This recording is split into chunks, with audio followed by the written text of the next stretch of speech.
How to solve global problems and build paradise. Rational realism, the core policies. I'm teacher Wayne Edward Clarke.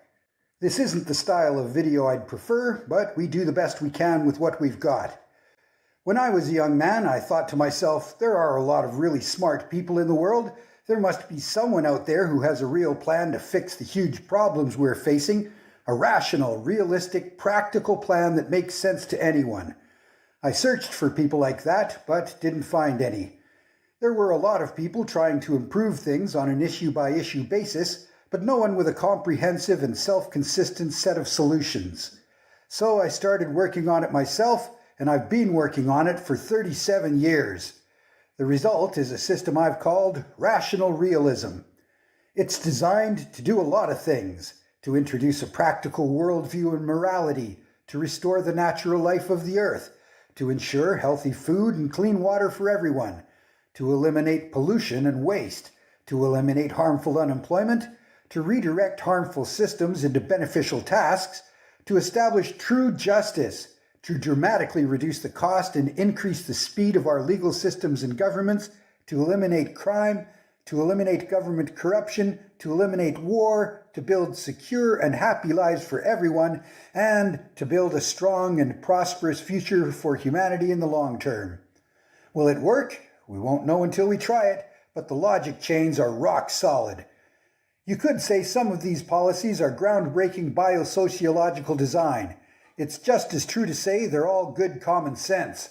I'm certain that implementing them will produce the best possible lives for everyone and the best possible future for humanity. That's what this is all about, ending needless suffering and death and the destruction of our natural world, and building better and more secure lives for everyone. Life really can be excellent for almost everybody. The good guys really can win, finally and decisively. The complete version of all this will fill a lot of books. This video and the podcast and blog made from it is the shortest and simplest version that's still complete and accurate, and it's in plain English. I'll be making more in-depth productions about the 25 policies I'm summarizing today. Some of them may seem completely obvious, but each one is too important to leave out, and each one deserves to be stated on its own. If any of this seems overly simple, the more detailed productions will show that none of this is simple at all. It's easy to understand, but it's not simple. The first section covers the worldview and priorities of rational realism. The second section deals with our physical systems and infrastructure. The third section covers innovations in law and government. This is what we need to do to solve global problems and build paradise. As I said, this isn't the style of video I'd prefer, but this is my real voice. And if you want to see the raw reality version with no effects or AI in the audio, video, or writing, it's available on request. I'll replace this animation with real footage when I can produce it properly. Section 1. Our worldview and our priorities. First, rational morality. We're going to be moral and good because it's the smart thing to do if we want to enjoy life. Being nice to others or helping them is good. Hurting or harming others who don't deserve it is evil. In rational realism, these are practical concepts that have nothing to do with religion. Almost everyone has some tendencies to both good and evil in their nature, but we can choose our behavior through rational planning and cooperation. Any rational analysis will show that being good is the best practical choice, since good people are far more likely to be healthy and happy than evil people. Evil acts may bring short-term benefits, but there are almost always consequences, and evil people are almost never happy or satisfied with their lives. We don't need to eliminate every evil feeling or tendency. They're natural parts of us. We just need to choose not to act on them. A rational realist who's mostly evil by nature would still choose to avoid evil acts and evil people because those are the smart choices if you want to enjoy life. Evil is stupid, and most evil people are parasites on society. The security measures needed to prevent theft and attack in cultures dominated by evil are expensive, unhealthy, and wasteful. But while we're being good, we need to stay on guard against evil, whether it's secret or obvious, and never tolerate it. The more successful we are at eliminating evil, the more vulnerable we become to it. Being good shouldn't make us gullible or vulnerable. It's stupid to trust anyone without verification, or to always forgive evil and never punish it. And at least some good people need to defend the rest by actively fighting against evil. Some will tell you the great struggle of our time is one country against another, or conservatives versus progressives, or the religious versus atheists. It's not.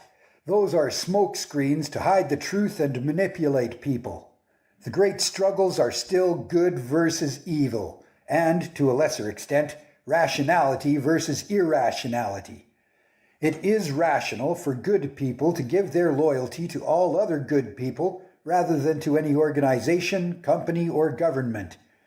All too often, good people have been convinced, coerced, or forced to commit evil acts against other good people for the benefit of a few leaders or power mongers. All the good people in the world, those who don't hurt or harm others to get what they want, are my people, no matter where they live or where they're from. All the evil people in the world are my adversaries or my enemies, depending on the severity of their crimes. Evil done out of loyalty to any organization, company, country, or religion is still evil and must be punished exactly the same as any crime committed by one private citizen against another. Evil is still evil when it's been excused or encouraged by the law or by a religion. Let me emphasize this. If you're a good person who doesn't do bad things to others to get what you want, you are one of us, one of my people, the group of people to whom I give my loyalty, even if you disagree with me about absolutely everything else. Second, realism. Above all, we need to be realists.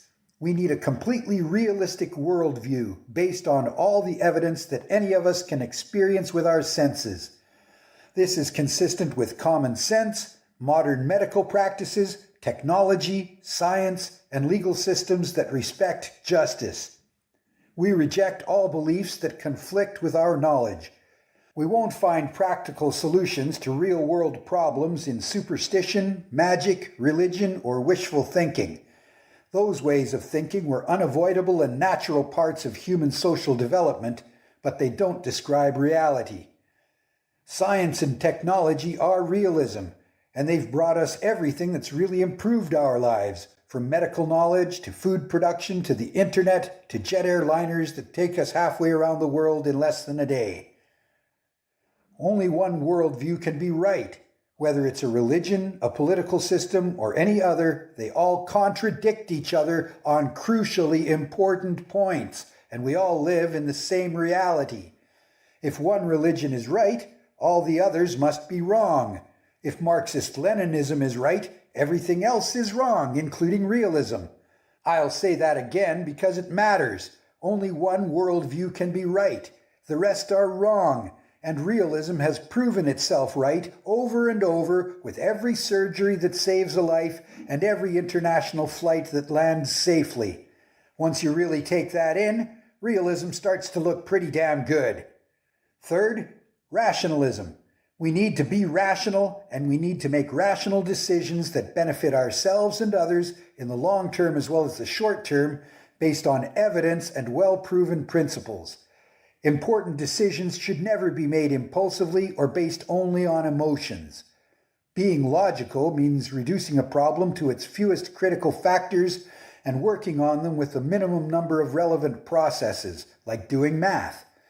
Being rational means examining how everything in our entire body of knowledge relates to and affects the issue at hand.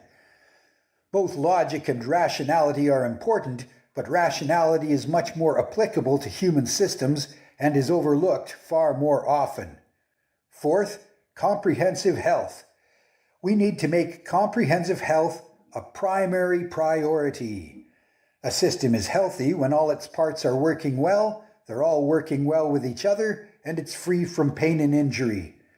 We have to strive to maximize the health of all our systems, primarily the physical health of our bodies and our emotional and mental health.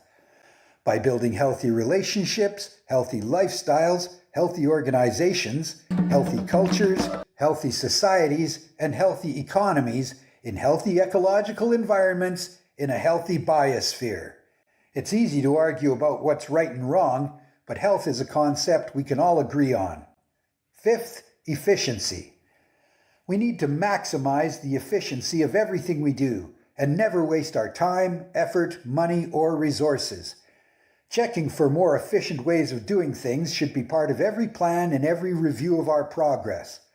Liking efficiency isn't as important as hating waste. Sixth, truth and transparency. We need to be honest and as open and transparent as possible without endangering ourselves or harming our emotional health. Expecting transparency from others is more important than expecting honesty because we can be honest even if we say very little. We not only expect others to provide us with true information, we expect them to provide sufficient, if not abundant information, which we need in order to make good decisions. That means we have an obligation to do the same for them. Seventh, instinctualism. The most practical model of human behavior is instinctualism. We are animals. Almost everything we do is motivated by instincts, and the rest is conditioning, addiction, or being forced by other people and outside factors or some combination of these. We perceive our instincts as emotions and feelings. When you experience any emotion or any feeling not directly caused by a physical sensation, you are perceiving an active instinct. Instincts can be triggered internally, like when you haven't eaten in a while and feel hungry, or externally, like when the sight or smell of good food makes you hungry. Some instincts are needs, and some are reactions. We have the most complex instinctual profile of any animal on Earth. One example is our instinctual need for understanding. We thrive by building a mental model of reality in space and time. So we want to know where everything important to us is and what it's doing, what really happened in the past, and what's possible and most likely to happen in the future. When that model feels incomplete or unreliable, we feel uncertainty or confusion. Those aren't just moods, they're instincts telling us something needs attention. Another is the need for security. We need to be confident that our lives will be okay in the future as well as the present. If we're not, we feel fear or anxiety. Having everything you want today won't make you very happy if you think you're going to lose it all tomorrow. The security instinct is what we're following when we say we're following our heads and not our hearts. But in reality, no behavior is motivated by our intellect. It's just a tool we use to fulfill our instincts, like our memory or our sense of time. Knowing exactly what we should do intellectually won't motivate us to do it unless that knowledge triggers an emotion, an instinctual motivator, usually the need for security. The three motivators that aren't directly instinctual are conditioning, force, and addiction. Conditioning is the habitual behavior we've been trained into by the rewards and punishments of life. Force is when other people or events leave us no real choice, and an addiction functions like an artificial instinctual need. Its fulfillment gives us a pleasant sensation that motivates us to repeat the behavior, and its non-fulfillment gives us unpleasant feelings that also motivate us to repeat the behavior. But mostly we follow our natural instinctual needs and reactions, which vary in strength from person to person and at different stages of life. They can be strengthened by reward or weakened by punishment, and they're often in conflict with each other. We do whatever our most powerfully activated instinct at that moment tells us to do. When an instinct is fully aroused, its motivation is almost impossible to resist unless countered by another equally powerful motivator. And when all our instinctual needs are fulfilled and we're not reacting to anything, that's when we can use our intellect most effectively to plan what we should do. Eighth, increased personal cooperation. Cooperation is an essential practice that increases our capabilities, our power, and our efficiency. Two people working together can do a lot of things that two people working separately can't, and 100 people working together can do things that 50 cooperating pairs can't. 100 people who buy a 100-kilogram sack of rice and divide it amongst themselves will spend a lot less per kilogram than one person who buys a 1-kilogram bag of rice. Companies and governments are common forms of cooperation that increase our capabilities and power, but we'll benefit from much greater cooperation in our personal lives as well. Cooperating in groups in our personal lives will allow us to maximize our health and happiness and our efficiency in every way. It'll allow us to be self-sufficient in necessities, maximize our financial security, raise and educate our own children, avoid commuting, minimize unpleasant work, maximize our power, and protect ourselves from external threats and economic downturns. Losing your job because of recessions and other events beyond your control is the greatest danger most people face today, and any major disaster could damage the global economy and lead to widespread job losses. If you lose your job and can't recover fast enough, you can lose everything. I've personally lost my job 4 times because of things that happened in other countries thousands of kilometers away, and every time it happened, there were thousands of other people who lost their jobs along with me. All of us suffered consequences, and some were driven all the way down to homelessness. Few of us were directly affected by the original events, but all of us were indirectly affected, sometimes critically. I could avoid that if I was self-sufficient in necessities while trading globally in everything else. If I was rich enough, I could have a property that provides everything I need to be okay, even if the global economy collapsed so badly that money wasn't worth anything anymore. You'd need enough greenhouses for food, solar cells and windmills for electricity, rain collectors and purifiers for water, and other people for emotional health, but you can set that up today with enough money. Those of us who aren't rich can't do this alone, but we can do it if we work together in groups of about 30 to 130 people. Through group self-sufficiency, we can be safe from the indirect consequences of problems that don't affect us directly, and have a lot more control over the things that do. 9th, rational sexuality and parenting. The major problems caused by sexuality are unplanned pregnancy leading to children being born without a stable parental relationship, the medical dangers of pregnancy and delivery, which affect underage mothers the most, not knowing with certainty who the father of a baby is, sexual diseases, and non-consensual sex. Since we had no effective solutions for most of these problems for most of human history, we developed very strong cultural traditions for monogamous lifelong marriage and equally strong taboos against every other kind of sexual expression. Though actually having consensual sex is almost always healthy and harmless, the consequences were often so bad that the sex act itself was demonized, and people were forbidden from behaving sexually, talking about sex, or even thinking about it under most circumstances. But the sexual instincts are the primary species survival instincts, and have been for thousands of times longer than humans have even existed. So they're incredibly powerful motivators for both males and females. Throughout history, this has led many people to break the cultural rules against sexual behavior and suffer the consequences.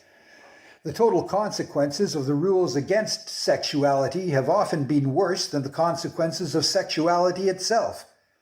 On the other hand, we now have technological solutions for all of these problems.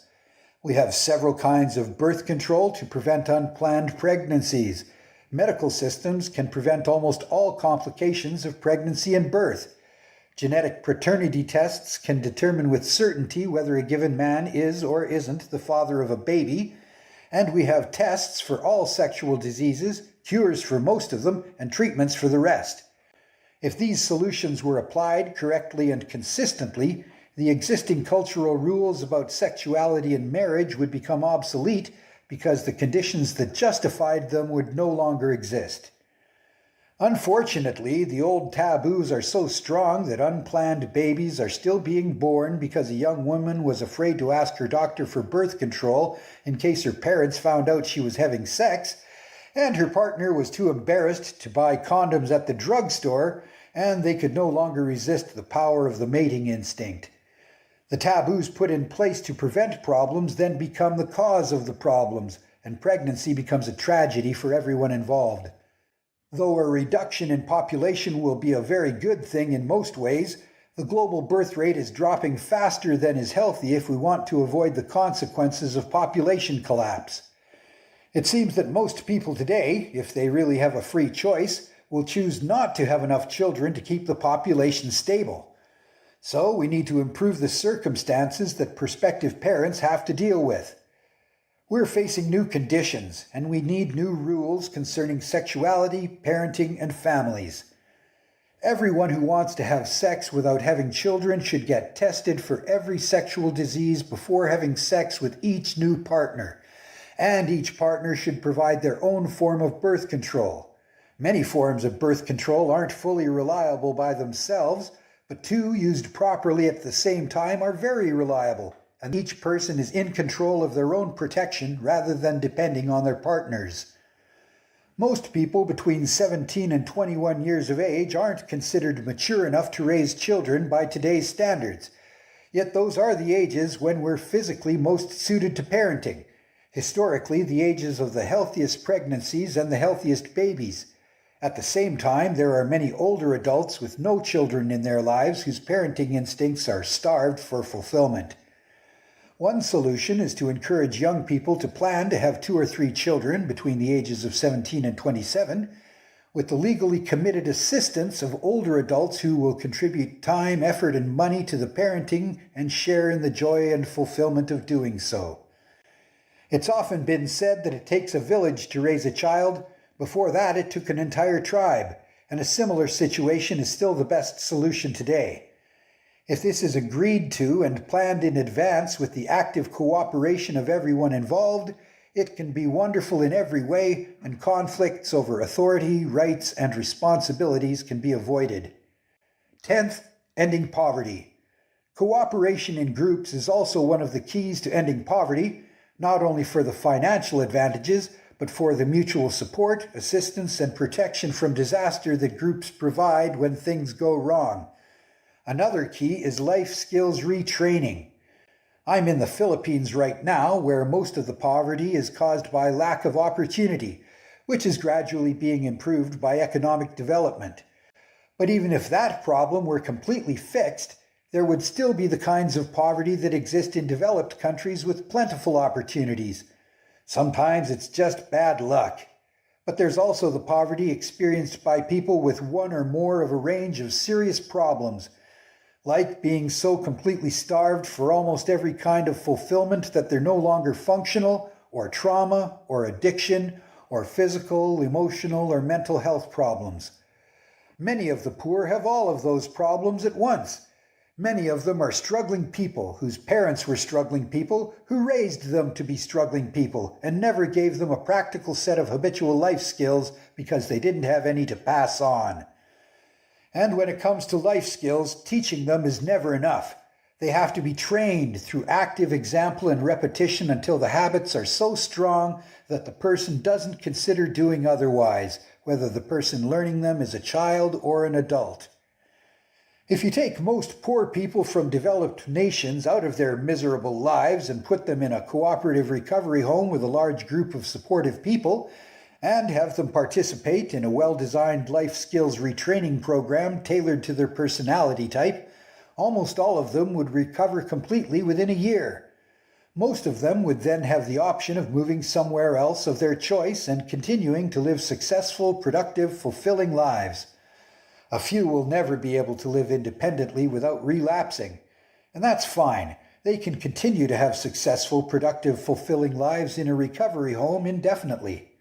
Furthermore, even the most greedy and selfish rich people need to realize that it's in their own best interests to eliminate poverty. Most rich people didn't steal all their money, they got it from their customers. What they really need is lots of good-paying customers. Poor people aren't good customers. They also commit more crime than other people, which costs everybody money directly, as do the costs of security to prevent crime and insurance to deal with it when prevention fails. The majority of taxes we pay go to covering the costs of people who can't afford their own medical care or their retirement or their daily living expenses. If the wealthy would just bite the bullet and help eliminate poverty, they'll be richer in 15 years than they will if they don't. It's a good investment. And everybody else will stop hating the rich for being so rich while so many others are desperately poor. I have no problem with anyone becoming extremely rich, as long as they don't hurt anyone else to get it, don't abuse their power, and no one's poor. Part 2. Physical Systems and Infrastructure. Policy 11. Cooperative Homes. Most of us should live in cooperative homes for about 30 to 130 people. Each cooperative home will be designed to provide all the necessities of life for its occupants, including healthy food, clean water, and energy, in the most passive or automated ways possible, in order to minimize the work needed to operate, maintain, and clean the facility and its systems. Each cooperative home will also provide facilities to generate income and to enjoy hobbies and activities. Cooperative homes will vary widely, as will their financial arrangements, but each will have an explicit contract written in plain language stating the rights and responsibilities of every resident. Many people will move from one cooperative home to another at various times in their lives for various reasons. Most residents will take advantage of their group dynamic to motivate each other to stay fit, eat a healthy diet, and engage in other healthy behaviors that many of us struggle to maintain as individuals. But some cooperative homes will cater to introverted people who want the benefits of cooperation while minimizing personal interaction. Some will have no particular group focus and will likely have the most stability and the most permanent residence. Others will focus on one or a few particular interests, like retraining life skills or raising children, building boats, a certain sport, a certain type of music, and so on. As experience proves what works best at producing necessities, all cooperative homes will gradually converge on those proven practices, while their variety in every other way will allow everyone to find one they feel perfectly comfortable in.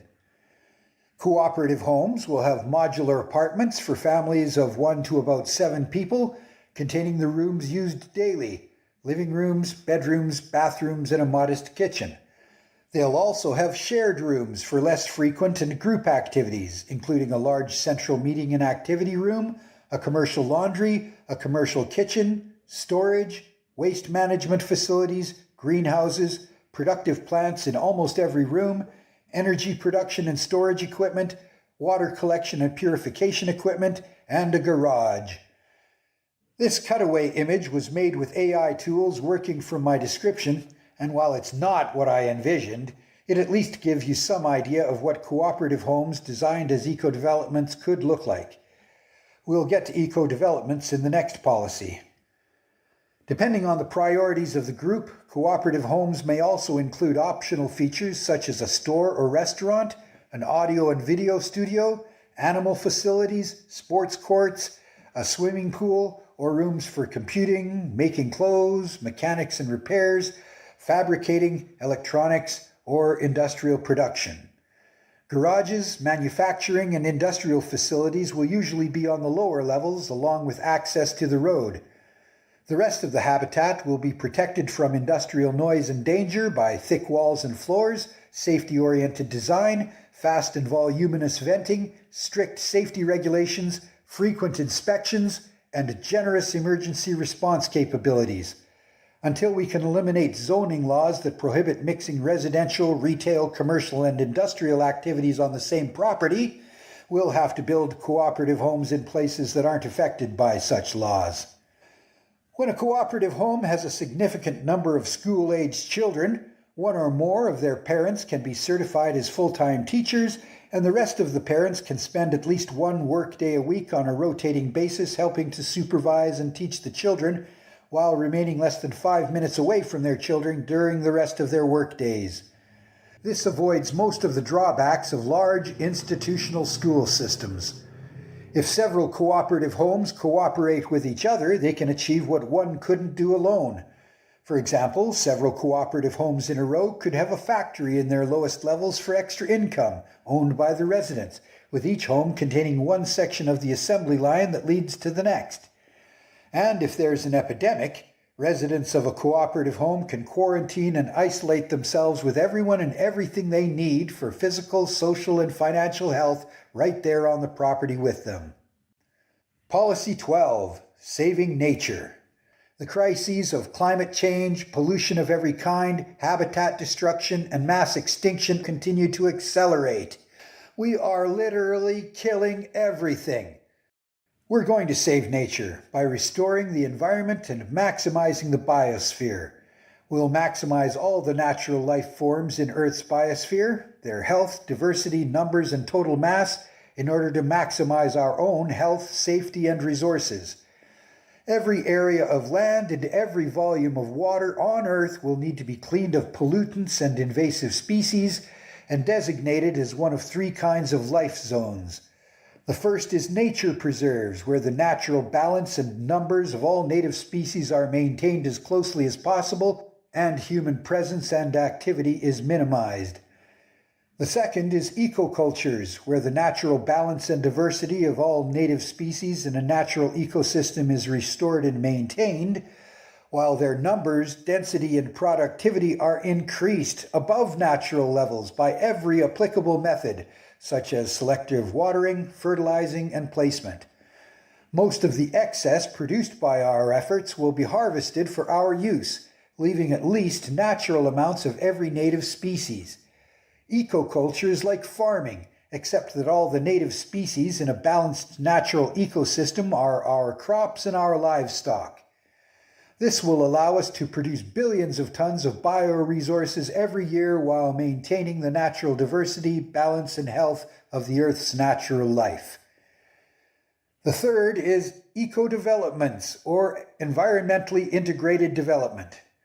Recognizing that almost all life lives on or near the surface of the Earth will create a much more three-dimensional civilization with most of the surface covered with natural life. We'll no longer have to choose between nature and development. We can leave the surface to natural species while building even more development than we have so far beneath that. Since almost all roads will be indoors or underground, they'll feel like the corridors of a well-designed indoor space rather than the open streets we have today. These images were made with AI tools working from my descriptions.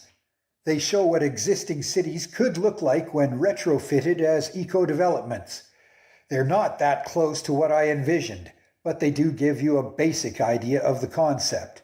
The first 8 images show species native to Illinois in the USA. The last 3 show species native to the Philippines.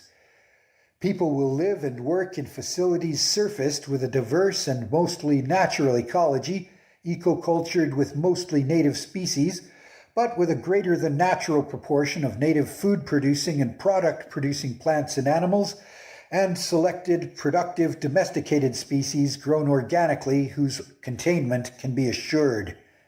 All roofs and exterior walls, beyond windows, skylights, atriums, greenhouses, vents, solar cells, and windmills, will be covered with native trees and plants. Native animals will roam freely, with the exception of very dangerous animals which will be excluded from human recreational areas by fencing or relocated. All purely decorative outdoor landscaping will use native species. Roads will be underground, indoors, or completely shaded by trees to the greatest extent possible, and most outdoor walkways and paths will be made of elevated grading. Policy 13, Aquatic Environments. Oceans, lakes, and rivers will need to be cleaned of pollutants and invasive species and designated as either nature preserves or ecocultures with ecodevelopments. Oceanic nature preserves will need to be closely monitored by satellites and patrols. Aquatic ecoculture will involve restoring natural species as much as possible, then increasing them above natural levels by carefully selected methods like stirring up bottom sediments, transporting nutrient-rich sediments from river deltas to waters that need fertilization, mixing the water column, selective oxidization, and building aquatic ecodevelopments for the people who will practice and protect the ecoculture. Ocean ecoculture can provide a wonderful lifestyle for those who choose it, and the best way to prevent abuse of the ocean is to have people living there and protecting it. Conventional exploitative hunters and fishermen, those who take without giving, who kill without doing anything to restore what they've taken, are like farmers who harvest without planting. Those practices must be completely eliminated. There will be far more opportunities for hunting and fishing within ecocultural systems than there ever were under the exploitative ones once we've restored the abundance of the biosphere and produced an obvious excess that needs to be harvested. Policy 14, agriculture. Conventional industrial agriculture and ranching should be reduced and eventually eliminated. Outdoor organic agriculture should be reduced and confined to eco-development areas. Greenhouse agriculture and indoor ranching should be maximized. Indoor agriculture is the only way to eliminate the use of poisons such as pesticides, insecticides, fungicides, and herbicides. Policy 15, mining. Mining is necessary, but it requires far more stringent environmental safety rules than exist in most places today. Mining companies have also failed to restore the land to its natural state after their mines are exhausted in almost every case. They must be required to deposit enough money to restore the land from whatever state their operations are in at any given time. When they've made a small hole, they need to have already deposited enough to restore a small hole. When they've created a colossal pit the size of a city, they must already have deposited enough to restore a colossal pit the size of a city. The amounts of these deposits must be determined at least every 2 weeks by independent specialists' estimates of the damage done, with generous estimates of future restoration costs. A separate independent company or government agency will be responsible for using the deposited money to restore the land as soon as a mine is no longer being actively operated. Policy 16, elimination of waste and pollution. We'll have to sort all of our waste, and I've designed an efficient and convenient system for doing so. We'll then reuse, recycle, or store 100% of our unwanted products and materials. We need to ban all waste disposal by littering, dumping, landfilling, venting, or burning. We need to ban the intentional release of all poisons, including insecticides, herbicides, fungicides, and pesticides, and we need to strenuously enforce those bans. Policy 17, freshwater security. We need to ensure healthy water supplies, mainly by 3 methods. We'll collect all the rainwater that falls on our facilities, often after it's watered our plants and filtered down through our soil. We'll reduce, filter, purify, and reuse the water we use, and we'll collect vast amounts of rainwater at the ocean's surface in the rainiest parts of the ocean, most of which are near the equator. It's a lot easier to collect rain before it mixes with the ocean than it is to purify ocean water. Soon, most of the great underground aquifers will be depleted, and many arid places that now depend on well water will become almost uninhabitable when their wells run dry. Non-renewable well water needs to be strenuously conserved. Many areas distant from the sea will need to depend on rainwater, rivers, and lakes for fresh water, so keeping those sources free from pollution will become critical, and those inland areas will require even greater efforts to reduce and reuse water than coastal areas will. Policy 18, expansion into space. There are many reasons to expand into space. The Earth is overpopulated. We still have the urge to explore and claim new territory that we've had for 100,000 years. Humanity needs an outlet for our energies and a challenge to our abilities in order to avoid stagnation. And the resources available in our solar system are practically infinite. Most importantly, we need to ensure that humanity can't be made extinct by the destruction of Earth's biosphere. I believe it's our destiny and our ultimate purpose to spread humanity and the life of Earth throughout the vast lifelessness of our galaxy. The stars are for future generations, but the entire solar system can be ours within a single human lifetime. Section 3, Law and Government. Policy 19, Elimination of Government Corruption. If we don't want our elected leaders lying to us, stealing from us, and exploiting us, we need to stop letting them do it. And we can stop it if we're determined and disciplined about it. No one, absolutely no one, can be trusted with legally enforceable power over millions of people and billions of dollars based on their word alone. That's not cynicism, that's just an honest assessment of human nature and incentives. Corporations, foreign governments, and billionaires have essentially unlimited resources. So if they want to corrupt a politician, they can bribe that person with anything they could possibly want. If they want to destroy a politician, they can do that too, so threats can be effective. And every corrupt politician who's already in office has a direct personal interest in corrupting any honest newcomers because honest politicians are a threat to them. This isn't about bad people. It's about a system lacking structural safeguards. There's a reliable pattern that's very important. Where there's corruption, there's always secrecy. And where there's secrecy, there's always the conditions for corruption. This leads to a clear principle. Those who hold power over others must have equivalent legal responsibilities towards them, and the greater their power, the greater their required transparency. Right now, governments watch their citizens extensively. The problem is that citizens can't watch their governments equally. The solution is to repair that inequality. Here's what that looks like in practice.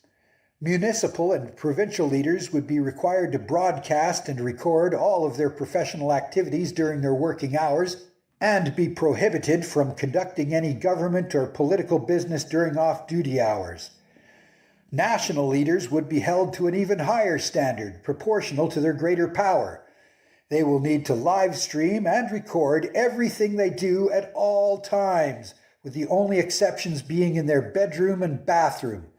Those spaces would remain private, but subject to periodic independent inspection for evidence of secret political activity. All government would also be observed by multiple independent human witnesses, because video alone can be manipulated. Politicians will argue that this is unworkable, but if radical transparency became a genuine condition of winning an election, that is, if voters consistently refused to support any candidate who wouldn't commit to it, then politicians would adapt. They always do. The sacrifice involved is real, but it's considerably less than what we ask of soldiers. It's a reasonable price for the privilege of governing. The mechanism for change is straightforward.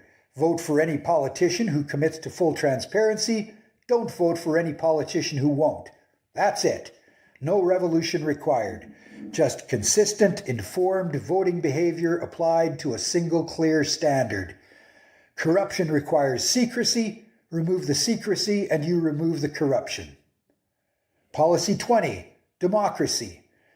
Democracy is necessary because it's the only practical method for removing a government that's corrupt, evil, or incompetent. Another method is sustained nonviolent mass civil disobedience, but that may not work, and it's very costly to everyone involved, and it can lead to harm to bystanders, vandalism, looting, or violent government crackdowns as happened in China in 1989. Another method is revolutionary violence and civil war, which must be considered a last resort and only used when the government is causing more death and hardship than a war would. There will be bad governments in the future. They will need to be removed by their people, and removing them by voting them out is far better than shutting the country down with protests or starting a war or just accepting the suffering.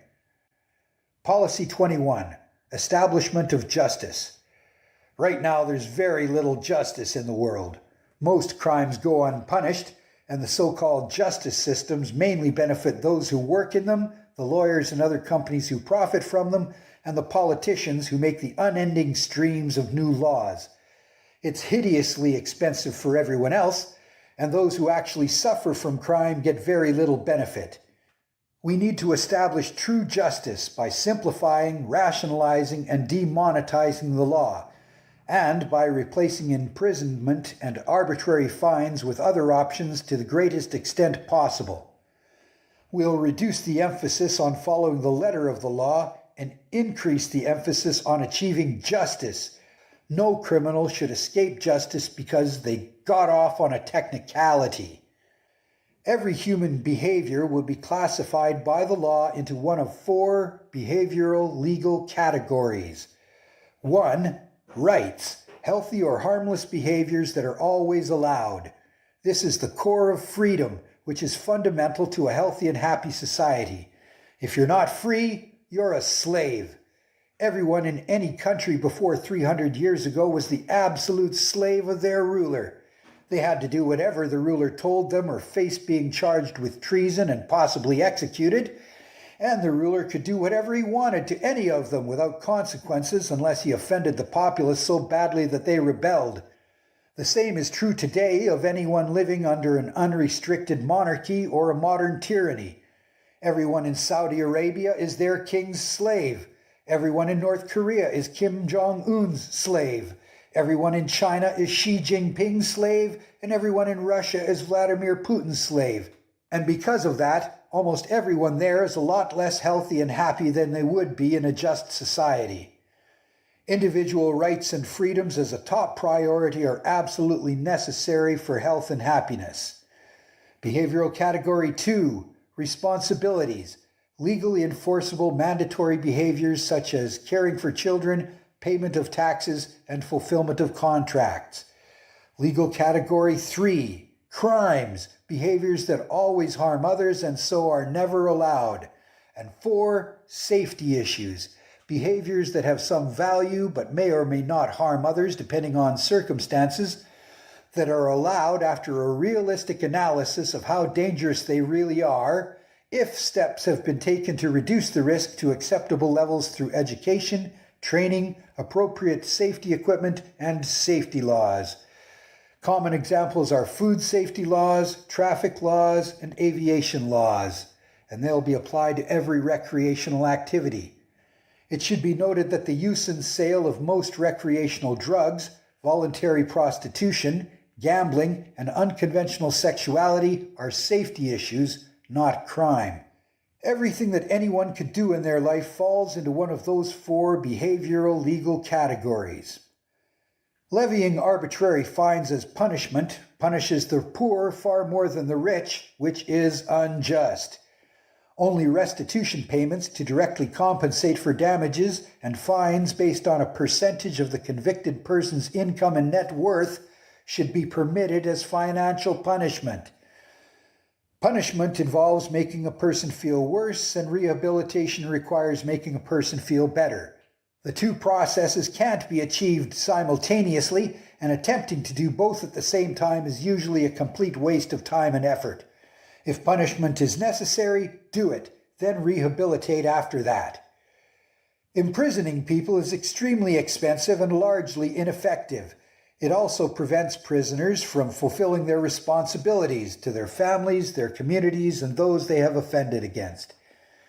In prisons, the weakest and least violent are punished far more than the strongest and most violent, regardless of the severity of their crimes, since prisoners often cause more hardship to each other than the guards in the imprisonment cause, which is unjust. Prisons contribute to the greater criminalization and radicalization of prisoners, and to racism through the formation and reinforcement of racially segregated gangs. The power of those gangs, both inside prisons and outside in the rest of society, is far greater because of the prison system. Alternatives include forgiveness, social relocation, public shaming, physical punishment, reconditioning, and directly appropriate forced labor. For example, those who litter can be sentenced to picking up litter, etc. The speed of justice systems must be vastly increased. Their archaic procedures have been mostly unchanged for centuries. They're easy to manipulate and delay, and they're desperately in need of revision. We'll redesign them using many of the same methods we'll use to redesign and modernize all the other government operations.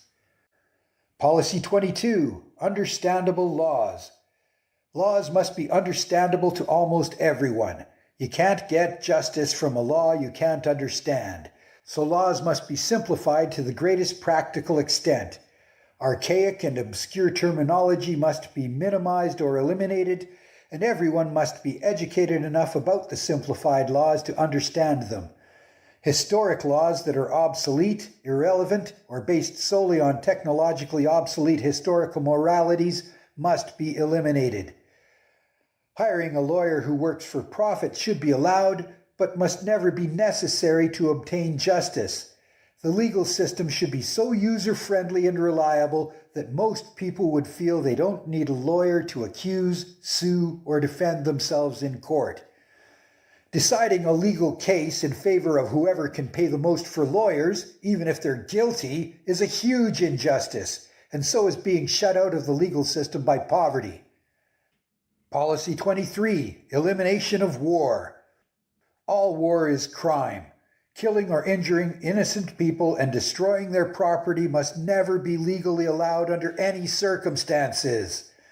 Every act of war by any government against innocent citizens of their own country or any other is a crime, even if it's justified as defending against a country that attacked first. War is initiated and waged by the powerful and for their benefit, often by enslaving those who are less powerful through conscription and by exploiting those who are more gullible. Those who are victims of evil when attacked by an enemy military almost always fall into evil themselves as they counterattack, and more so as the war continues and hatred grows. All the good and neutral people in the world are our people, and all the evil criminals in the world are our adversaries or our enemies, regardless of which country they live in, our own or any other. All countries must agree internationally on basic justice and law, since true justice is the same for everyone. Every country's national government must remain responsible for enforcing that law within their own borders, because if we allow a global government, we allow the possibility of an eventual global tyranny that could be almost impossible to get rid of. We can't allow any single country to become powerful enough to take over the world. The largest countries should break up, or the smallest countries should join together, or both. We must ban initiating war as a legal option for governments. But when a national government engages in vast or obvious criminal acts, or fails to prevent vast or obvious criminal acts by others in their jurisdiction, we'll enforce the same criminal law internationally that we do domestically. Criminals who hold the most power must take the most responsibility and face the most severe consequences. All militaries must become part of a single international police force, but remain under the authority of their own national commanders, so no single commander can take control of all of them and corrupt them. Their responsibilities must be to protect the innocent, enforce justice, and uphold the law in that definite order of priority. When they act, it must be as protectors of good individuals against evil individuals, and never merely as one country against another. Their primary targets must be the convicted responsible leaders of criminal governments whose crimes have been proved by overwhelming evidence in open and public courts of law, even if the presence of the accused cannot be compelled during the trial, and anyone who directly acts to prevent the arrest or elimination of those criminals, and no one else. If a country is attacked by another country's military, the defenders may counterattack against the attacking military and against those who ordered the attack, and against no one else in the aggressor country. Only the guilty may be counterattacked. These steps would eliminate the need for most of the world's military budgets, freeing a vast portion of humanity's wealth, talent, capability, and resources for constructive and beneficial purposes. With the threat of war eliminated, we could finally eliminate nuclear weapons and their threat of complete global destruction. Policy 24, modernization of government. We'll redesign and streamline government systems to vastly increase both the speed and the effectiveness of government operations. We'll examine the practices of every kind of high-achieving organization, successful governments, militaries, world-class sports teams, space programs, scientific organizations, and commercial companies, and choose from them and combine them in innovative ways. Every measurable outcome a government can be judged by has a world leader. One country has the lowest crime rate. One country has the best educational outcomes. One of them has the healthiest citizens. Examining the practices of the best performing governments in every category and intelligently adapting them to our own circumstances has to be one of the first steps towards improvement. There's no good reason to keep struggling with problems that other people have already solved. Instead of assuming we'll get everything right the first time, we'll fast iterate. Where possible, new policies will be tested in small jurisdictions as experiments, perhaps several times, before being rolled out nationally. This is how good science works, and there's no reason governments should be any different. Everything the government does will be constantly evaluated by an expert inspection and evaluation agency modeled on the best independent auditing programs in the world, but with greater scientific and social analysis capabilities. Their findings will be continuously shared as they're produced and not buried in an annual report that nobody reads. We'll be completely comfortable with changing course as soon as evidence shows that something isn't working, and we will never defend any policy on ideological grounds if it doesn't provably improve the health, happiness, and well-being of the people, the natural life of the country, and the security of their future. The standard of evidence will be the highest that both the legal and scientific communities demand. Our operational slogan will be, "Do what works." We'll also use enjoyable competitiveness between internal teams and between friendly rival governments to maximize our rate of improvement. People work harder and smarter when there's a worthy challenge involved. And we'll introduce a stronger element of meritocracy to the leadership of our democracies. Before a candidate can run for office, they should have to demonstrate through public academic testing that they have at least basic competence in the areas of responsibility of the office they're seeking. We don't let people perform surgery without proving they know what they're doing. There's no reason to hand someone control of a national economy or a military without a similar standard. We should also expect every candidate to produce as detailed a plan as possible of what they intend to do, and judge them as much by the quality of their plans as by their stated policies and their personalities. The voter side of the equation matters just as much. I wouldn't make it legally mandatory, but I think we should use public peer pressure and every other socially acceptable measure to encourage every voter to learn at least the basics about every candidate they could vote for, their party if applicable, their record, and their positions on the biggest issues. Too many people are voting in complete ignorance, and that ignorance is being deliberately cultivated and exploited. Every voter needs to understand that they have a responsibility to make an intellectual decision, not an emotional one. People who vote for the candidate they find more likable based on very limited exposure are almost certainly being manipulated. A leader needs to be competent and effective. They do not need to be good-looking, charismatic, or famous, and those qualities have no bearing whatsoever on their performance in office. How con artists and fraudsters operate and the basic psychology of advertising and political campaigning should be common knowledge. Understanding how you're being manipulated is the first step to not being manipulated. Debates should not only pit candidates against each other on the contents of their minds, they should be competitions between the full teams each candidate intends to form as an administration. Candidates should be allowed to use any information resources available to them so that if anyone lies or misrepresents the facts in a debate, the other side can immediately produce the proof or play footage rebutting it. No more unchallenged lies delivered to millions of people with no consequences. And actual live competitions between candidates, that is, tests and simulations of the real duties of the offices they seek, such as disaster response scenarios, diplomatic simulations, or strategic planning exercises, judged by both public opinion and recognized experts from across the political spectrum, could give voters something far more meaningful to evaluate than polished speeches and attack ads. Government doesn't have to be this slow, this ineffective, and this easy to manipulate. We know how to do better. We just need the will to demand it.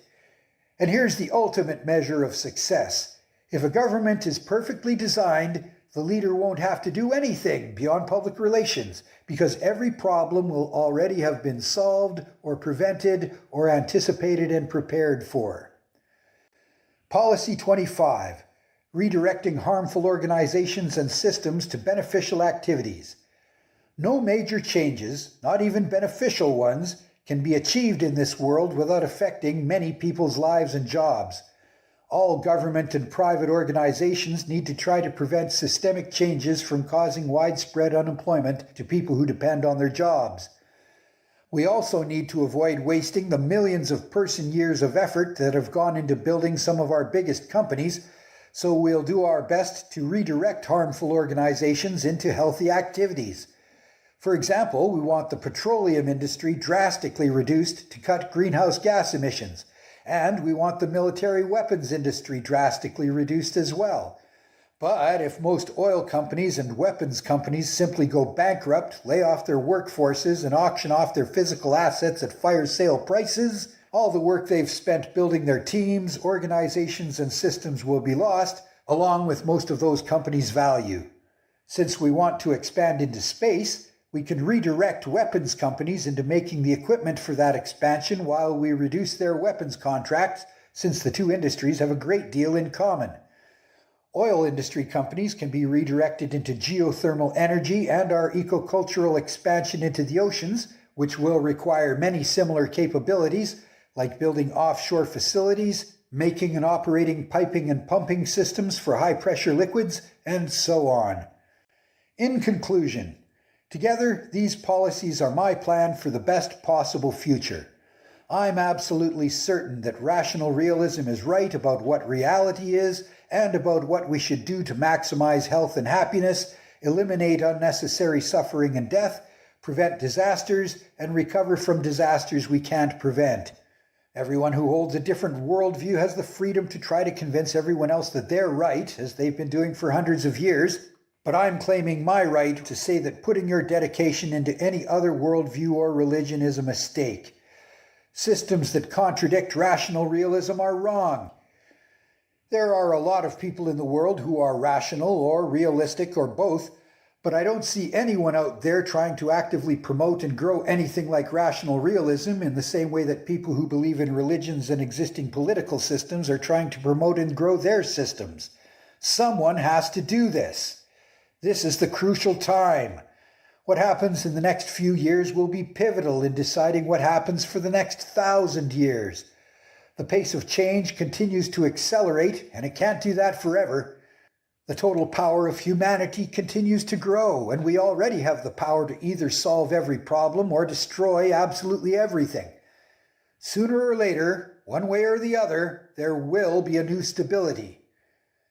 The only way to convince humanity to try a new way of doing things is to build pilot projects, live in them, run them, and prove the new system works better than any other. The only way to change laws is through democracy and participation in public political systems. Politics may be something most of us really don't want to do, but it's better than the alternatives. We, humanity, can fix the world, eliminate most suffering, and build paradise. We have the power and we have the ability. We only need to dedicate ourselves to doing it. The good guys really can win once and for all. Some of the things you've heard from me today have been said many times before. For example, the value of honesty is as old as humanity.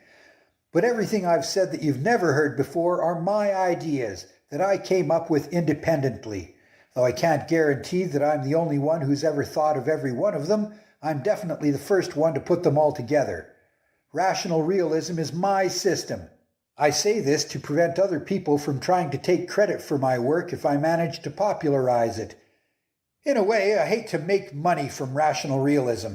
I wish I could do it for free so there would be no doubt that I'm not doing it for the money. I have other projects I'd much rather make money from than this. But when I was successful in other projects, I spent most of my time on those and didn't tend to work on rational realism very much. People who are successful and happy in a society don't tend to have much motivation for creating a new one. These days, I'm back in the struggle, and I'm dissatisfied enough to be motivated to try to change the world. And rational realism is very unlikely to have any real effect if I don't dedicate myself to it completely and work on it full time. So I need to at least earn enough from it to take care of my family and pay the bills, through YouTube views preferably. If I achieve financial stability from doing this, I'll be very motivated to keep doing it. And it's damn hard to change the world without finances. So I'm sorry this video has ads, and please like and subscribe.